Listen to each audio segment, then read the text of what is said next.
Hey guys, this is Eric from Figure Unboxing, and in this video we're going to take a look at the S.H.Figuarts Kamen Rider Mach Chaser or Kamen Rider Mach Chaser.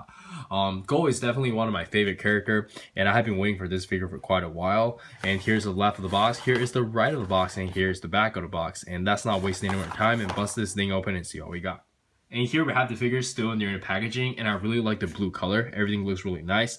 It looks like he came with just enough accessories. But anyways, let's check out the figure itself. And here we have the figure itself. And for the most part, we're not getting anything new here. It's using exactly the same mold from Chaser and Mach. For those of you who are not familiar with Kamen Riders, this guy is the combination of these two. Let's take a closer look at the figure. The detail looks really nice. I like the color. It looks really good.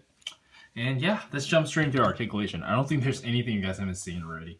And for the articulation, let's quickly go over from the neck down. He can look up, he can look down, you can turn his head no problem, and you can open this as well. And the shoulder is just on a standard bolt joint, but you do have some pop-out shoulder like that, just a little bit though.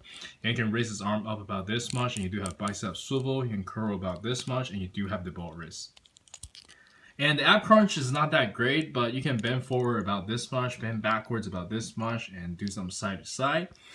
And you can kick his leg up about this high, bend about this much, and you do have a swivel over here.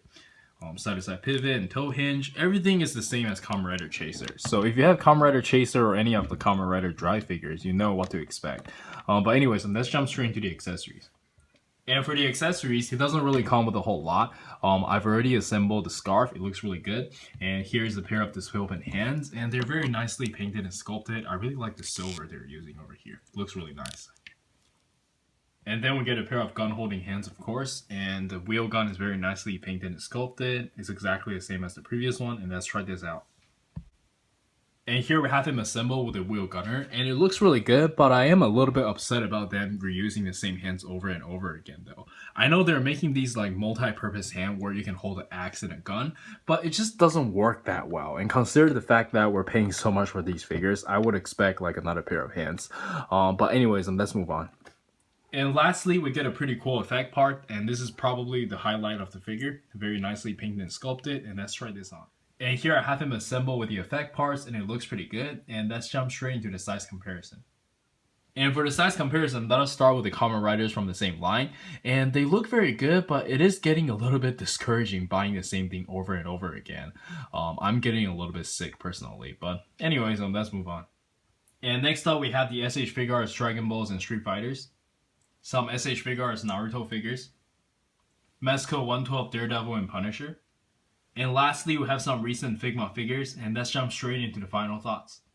Alright, so for the final thoughts, as much as I love Kamen Rider Drive, I don't recommend the figure. And don't get me wrong, I think the figure is beautifully made and it's almost perfect for what it is. I'm just getting a little bit sick of all these repaint and reuse of the same part. And I do understand that this is all about business and making money, but for $80, they didn't even bother to give us the proper hand to hold a gun. And my figure is brand new, but the gun is already falling off from the hand by not being the right hand. And that is not acceptable for modern S.H.Figuarts. But anyways, I know I sound a little bit harsh, but do let me know in the comments on what you guys think. And this is Eric. I'll see you guys in the next video. Oh yeah, don't forget to like and subscribe. Peace.